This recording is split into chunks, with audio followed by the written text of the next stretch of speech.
اللہ سب کی سنتا ہے، وہ ہر کسی کو دیتا ہے، بس اس سے لینے کا ڈھنگ چاہیے، اس سے مانگنے کا طریقہ آنا چاہیے۔ آپ دیکھیں نا، ایک فقیر کو دیکھیے، ایک بھکاری جو بھیک مانگنے والا ہوتا ہے، پہلے تو وہ منگتوں جیسی اپنی صورت بناتا ہے، اپنا حلیہ اس قدر بناتا ہے کہ دیکھ کر کے لوگ اس پر رحم کریں۔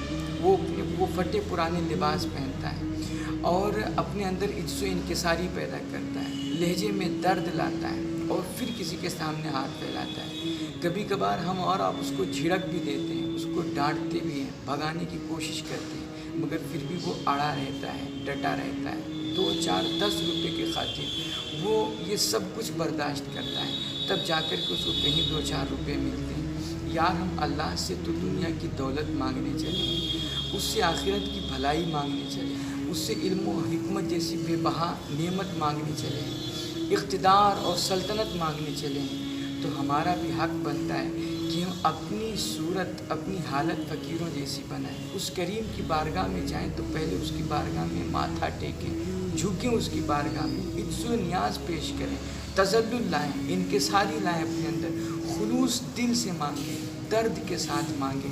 وہ اللہ ضرور ہماری پکار سنے گا، وہ اللہ آج نہیں تو کل وہ ضرور ہماری مرادیں پوری کرے گا۔ وہ دعائیں ہر کسی کی قبول کرتا ہے، بس اس سے مانگنے کا، دعا کرنے کا طریقہ آنا چاہیے۔ ایک شخص مسجد نبوی کے ایک گوشے میں بیٹھ کر کے کیا خوبصورت الفاظ میں دعا مانگ رہا تھا۔ وہ کہہ رہا تھا، اللہم انی اسألک بانک انت اللہ لا الہ الا انت۔ میرے کریم، میں تجھ سے اس لیے مانگ رہا ہوں کیونکہ تو میرا رب جو ہے، تیرے سوا ہے ہی کون جس سے میں مانگوں، جس سے میں سوال کروں۔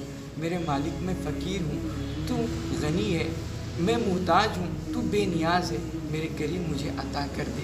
نبی اکرم صلی اللہ علیہ وآلہ وسلم نے جب اس کی یہ دعا سنی، ایک صحابی کو بھیجا اور کہا، جاؤ اس شخص کو مبارکباد پیش کرو، اللہ نے اس کی دعا قبول کر لی ہے۔ تو میرے بھائی، آپ اللہ سے مانگیں، درد کے ساتھ مانگیں، خلوص کے ساتھ مانگیں، عجز و نیاز کے ساتھ مانگیں، اور اس یقین کے ساتھ مانگیں کہ میرا اللہ ہی ہے جو میری دعا قبول کرے گا اور وہی میری مراد پوری کرے گا۔ آپ گھبرائیں نہیں، مایوس نہ ہوں، یہ نہ سوچیں کہ میری دعا قبول نہیں ہو رہی ہے۔ بہت سارے احباب ہوتے ہیں کہ وہ سوچتے ہیں ادھر ہم نے مانگی اور ادھر ہماری دعائیں قبول ہو جانی چاہیے، مگر ایسا نہیں ہے۔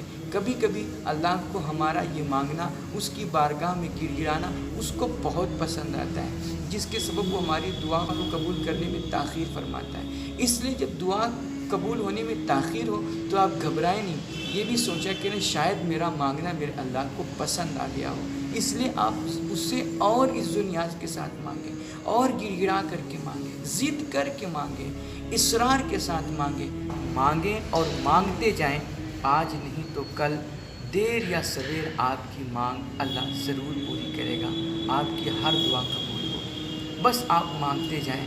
وہ کسی بزرگ نے کہا تھا، الذاکر کالواقف علی الباب، اللہ کا نام جپنے والا اور اللہ سے دعائیں کرنے والا، اللہ سے مانگنے والا بندہ گویا دروازے رحمت تک وہ پہنچ چکا ہے، باب رحمت تک اس کی رسائی ہو چکی ہے، بس دروازہ کھلنے کی دیر رہ گئی ہے۔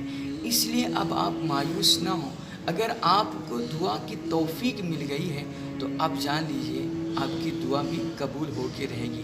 اللہ جس کی دعا قبول نہیں کرنا چاہتا، اس کو دعا کی توفیق ہی نہیں ملتی ہے۔ دعا کی توفیق ملنا ہی دعا کی قبولیت کی دلیل ہے۔ تو اگر آپ نے اللہ سے مانگنا شروع کر دیا ہے تو اب آپ مانگتے جائیں، آپ کا کام ہے فقط مانگنا، آپ مانگتے جائیں، اللہ کسی نہ کسی دن آپ کی پکار ضرور سنے گا۔